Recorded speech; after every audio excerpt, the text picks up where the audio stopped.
Alright, man, what it do, YouTube? It's your boy Key coming at y'all boys with a brand new video, and today we're a little bit chilly, man, but we chilling. So, with that being said, man, we're gonna go ahead and get into this video. Make sure y'all boys like, comment, and subscribe. Get in that comment box. Tell me how you felt about this video and anything you would love me to react to. So, with that being said, man, let's check it out. In December 2016, hundreds of high school students from around the world gathered in Hong Kong for a global competition. These students were the top math talents from their countries, participating in one of the world's most prestigious events, the Mathematical Olympiad. Among them was a team from one of the world's most secretive and secluded countries, North Korea.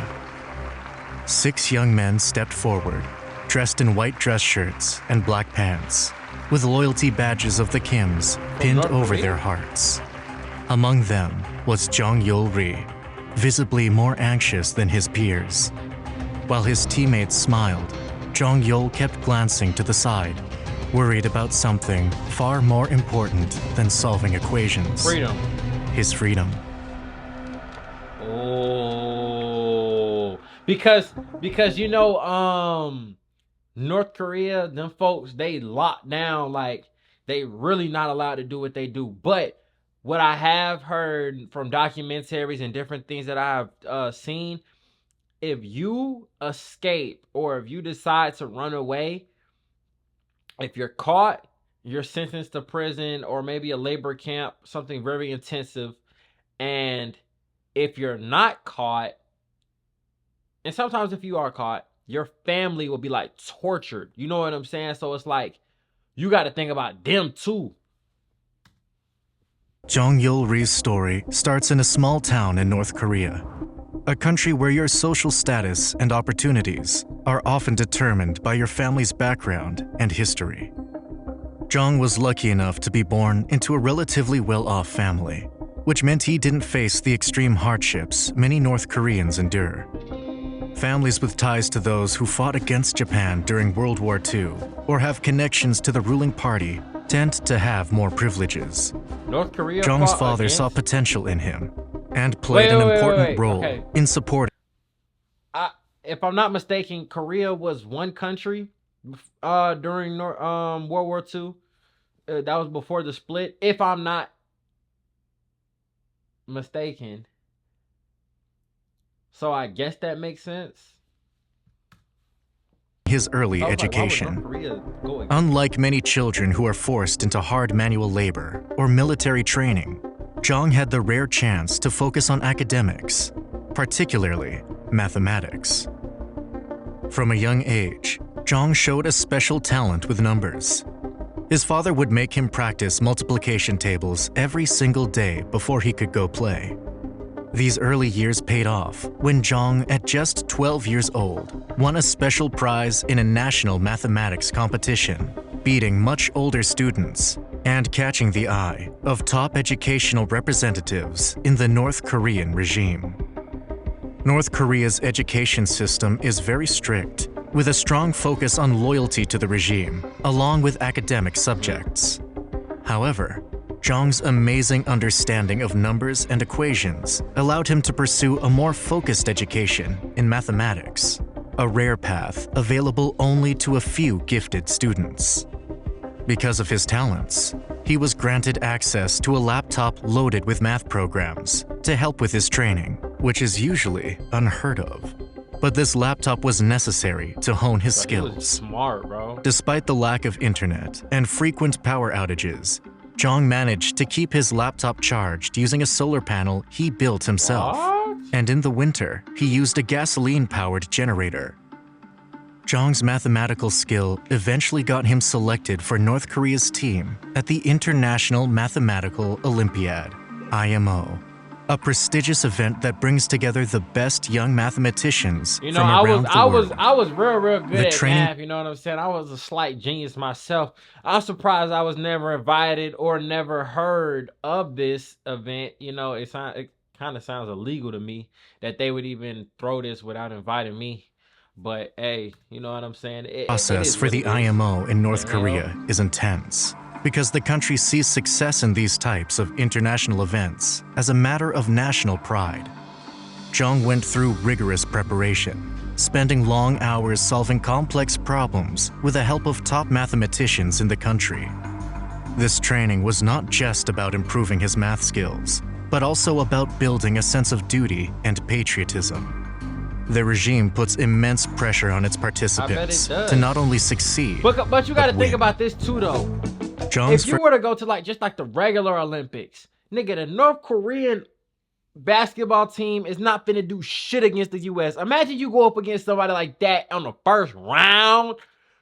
Bro, I know y'all niggas gonna be thinking, bro, like when we go home, bro, this shit over with. Like what really would be the consequences for coming up short?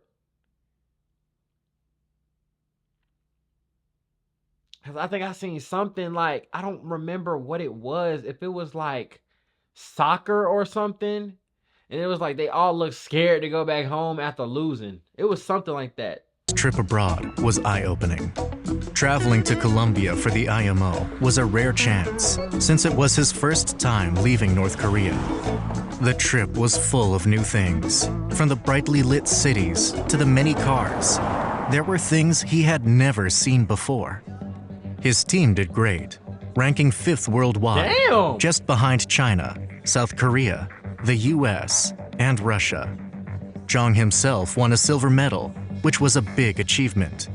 But it wasn't enough for the North Korean regime. You gotta think about it, bro. Okay, you know what I'm saying? I don't know how much other people really value it. Bro, I'm not letting North Korea beat me, bro. I'm not gonna go out like that, bro. They don't have a percentage of the utilities we got, bro. Not saying that they ain't smart, because from what it seems like, the countries on that side, they actually a little bit ahead of us on the education side of things, but I don't know, bro. I don't know. Expected him to win gold because of the significant investment they made in him.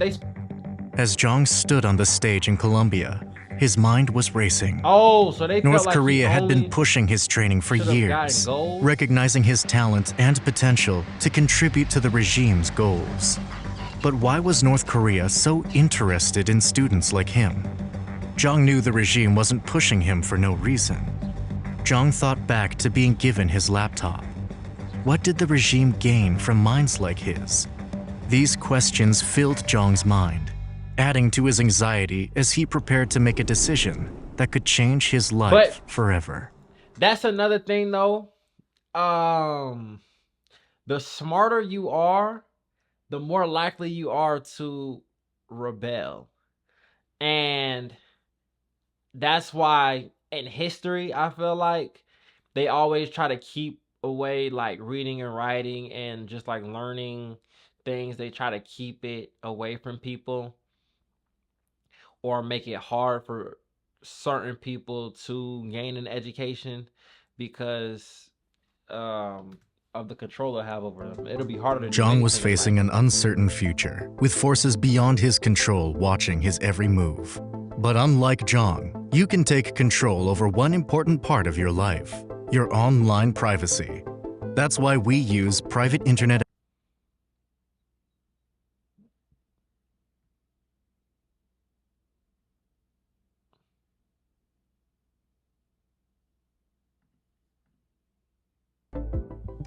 North Korea's cyber division started in the 1970s, when many students were sent to countries like Russia, China, and East Germany to learn coding. At first, this program aimed to make factories back home more efficient. However, in the 1980s and 1990s, Kim Jong-il realized the potential of creating a team of hackers for the military. This team was responsible for spying for the government and making money. The Korea Computer Center was set up in the early 1990s as the main place for North Korea's computer and cyber activities. The KCC was part of Kim Jong-il's larger plan to modernize the country's technology. At first, The KCC focused on creating software and hardware, but it quickly expanded to include cyber warfare and hacking. The KCC became a training ground for North Korea's top academic talents, teaching them the skills needed for advanced cyber warfare. Kim Jong-un, who took over after his father, decides to take the cyber division of the military even more seriously. North Korea's economy has been hit hard by international sanctions because of its nuclear weapons program. These sanctions have limited the country's ability to trade internationally and access global financial systems. In response, North Korea has turned to cybercrime as another way to make money. Cyber operations are a low-cost, high-reward way to get around economic sanctions and get money. The regime has managed to steal hundreds of millions of dollars through cyber attacks on banks, cryptocurrency exchanges, and businesses around the world. North Korea has carried out several high-profile attacks that have caught global news attention. Two of the most famous are the Sony Pictures hack in 2014 and the Bangladesh bank heist in 2016. By building a strong cyber infrastructure and carrying out these different cyber attacks, the regime has been able to make money to fund itself. With the ongoing sanctions, North Korea is likely to continue its cyber attacks, primarily through its notorious hacking group, Lazarus. The Lazarus Group is a famous hacking group backed by the North Korean government, training and deploying cyber warriors who use the internet as their battlefield. Lazarus has been linked to some of the most significant cyber attacks in recent internet history. They are well known for their revolutionary hacking techniques, not to mention they have caused millions of dollars in financial losses worldwide. The earliest known attack by the Lazarus Group is called Operation Troy, which took place in 2009. This was a cyber spying operation that used DDoS attacks to target the South Korean government. The rise of the Lazarus Group has led to a significant increase in cybersecurity investments by both private companies and governments all over the world.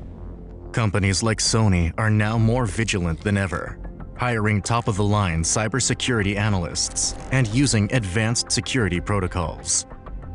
Countries have started sharing intelligence about the North Korean cyber warriors and collaborating on cybersecurity investigations to track and mitigate the group's activities. For example, the United States have imposed sanctions on individuals and companies linked to the Lazarus Group.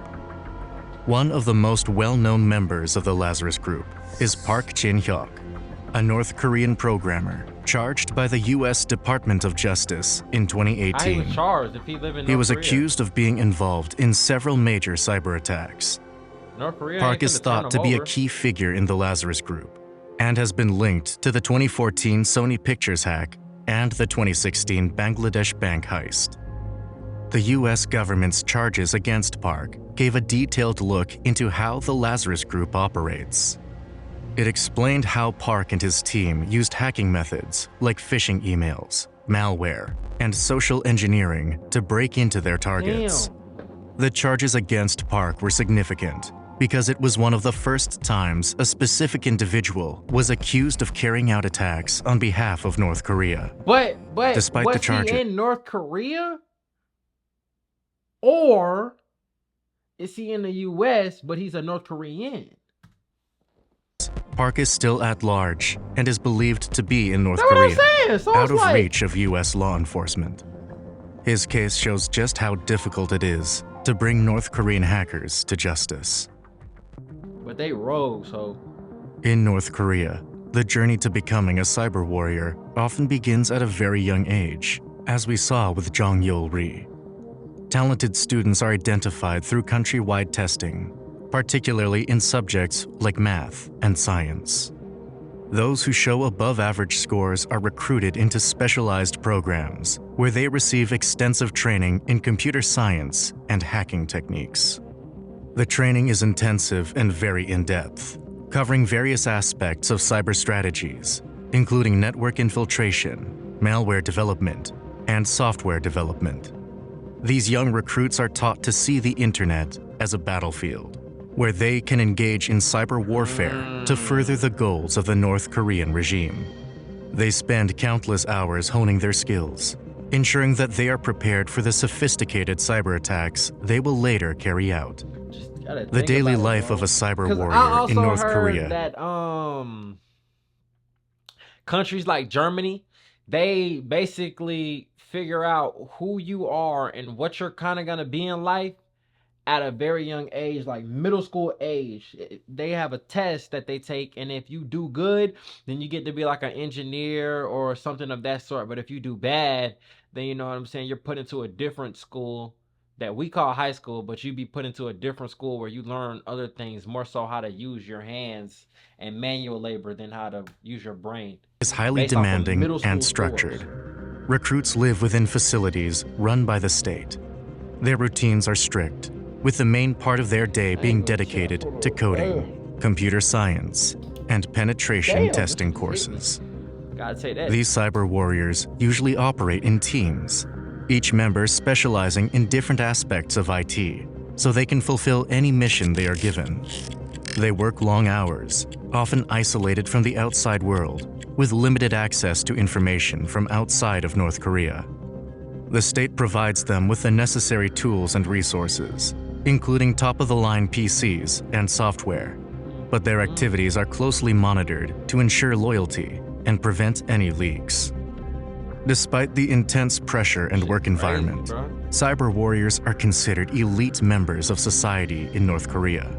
They receive better food, housing, and other privileges compared to the general population. This special treatment is a part of the regime's strategy to maintain their loyalty, preventing defectors, and dedication to their missions. They need them. What is he doing? Defecting from North Korea is extremely dangerous, with the risks of being killed or captured so high. A typical escape usually starts by crossing the heavily guarded borders, normally into China, since the demilitarized zone between North and South Korea is one of the most dangerous borders in the world. North Korea has strict border controls that are riddled with landmines, electric fences, and guards who have orders to shoot on sight. Once in China, defectors still have to avoid being caught by the Chinese authorities, who often send North Koreans back. Being sent back always means punishment beyond belief. Those who are found are persecuted, with their family being sent to work camps. To prevent people from defecting, North Korea uses multiple tactics. One of their main tactics is propaganda. The regime portrays the outside world, especially South Korea and the United States, as dangerous and hostile. They glorify North Korean life and leadership, even though they are starving. This propaganda is reinforced by strict control over information. Citizens have almost no access to foreign media and the internet. State-controlled media constantly spread pro-regime narratives to maintain loyalty and fear of the outside world. Another deterrent is the threat of collective punishment. If someone defects, their family members who remain in North Korea often face severe consequences, including imprisonment, persecution, or execution. This guilt by association policy can extend to 3 generations, making it a powerful tool to control potential defectors. Travel within North Korea is also tightly controlled. Citizens need permits to move between regions, and international travel is relatively impossible for ordinary people. The regime also controls food distribution and jobs, ensuring that citizens rely on the state for their basic needs. Surveillance in North Korea is pretty much everywhere you look. Secret police and informants are constantly monitoring the people. Citizens are also encouraged and rewarded when reporting suspicious activities. If you do attempt and escape and are captured, public executions are not uncommon to remind everyone what will happen. Bro, just imagine, bro. You could be a regular dude, work a regular job in North Korea, like he said, maybe starving a little bit, trying to get a new life, trying to live better. You cross the border, get caught, these niggas bring you back and they kill you. And that's one thing that I know I can sit back and say that America is a country that has its problems. We got a lot of problems, but we got a lot of blessings and a lot of things that other people in other countries, they'll literally die for. And we do about it like it's nothing. Like, you got people out here who commit all type of heinous crimes and committing murders just for the fun of it, throwing their life and their freedom away, when some people, they throwing their life away to get freedom. You throwing your freedom away and they throwing their life away. Wait, hold on. They throwing their life away to get freedom, and y'all throwing y'all freedom away and getting life. If that makes sense. You feel me? That makes sense. If you try to get out. Despite all of this, few North Koreans manage to defect each year. For our friend Jong Ri, the answer became painfully clear after returning home from the 2015 Mathematical Olympiad, when he learned from a friend that senior figures from a secretive government agency were interviewing his close friends and relatives. He instantly knew what was about to happen. The state would harness his talent for numbers by giving him a job as a hacker. This filled him with dread.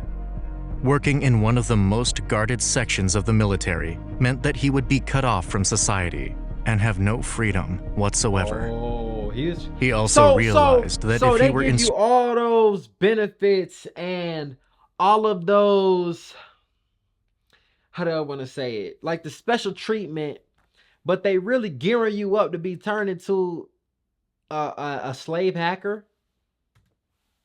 To join the cyber warriors, he could not refuse. Jong knew that he could only compete in the Mathematical Olympiad until he was 18 years old, which meant he could attend one more competition before being recruited. The very next year, at the 2016 Mathematical Olympiad, held at Hong Kong University of Science and Technology, Jong knew this was his last opportunity to get out. Since he was a competitor, he was not heavily supervised at the competition, and he was on friendly terms with the teachers who were accompanying the team. After winning another silver medal that year, Jong took his chance. He walked out of the dorm where he was staying and hailed a cab to the airport, where with the help of one of the airline workers, he found the address of the South Korean consulate. He took another taxi there and told a South Korean diplomat that he wished to defect. He then spent 70 days in Hong Kong, waiting nervously while the South Korean delegation negotiated his safe passage to Seoul. After Jong's defection, North Korea suspended its Mathematical Olympiad program for 2 years and now sends a government agent with the team to ensure that nobody escapes. I'm escaping anyways. Twin, you gotta think about it, right? Would you really work from the time you about 12, 13, so about 6 years, working hard, trying to become one of the country's best at mathematics, just to throw that all away, just to run away from freedom? I would, bro. Put that grind in, dude. In his early 30s, and goes by a South Korean name. He studied mathematics at Seoul National University. He has still not seen his parents since he defected. They might not be here no more. Bro, but with that being said, man, that's gonna wrap up that video, bro. I ain't gonna cap. Y'all might call me crazy, right? I feel like I would low-key go to North Korea on some shit. Like, not just overly over there like Dennis Rodman on some shit. No, like Dennis Rodman. Like, go over there, but like come back. Like, I ain't finna be doing nothing crazy. I ain't finna be trying to find no information. Go over there, see what it's really like. Come back home and be chilling. Like, I ain't on that. That shit be crazy. But With that being said, man, y'all get in that comment box. Y'all tell me how y'all felt about this video. It's your boy Key. Make sure y'all boys like, comment, and subscribe. Get in that comment box. Tell me how you felt about this video. We gone.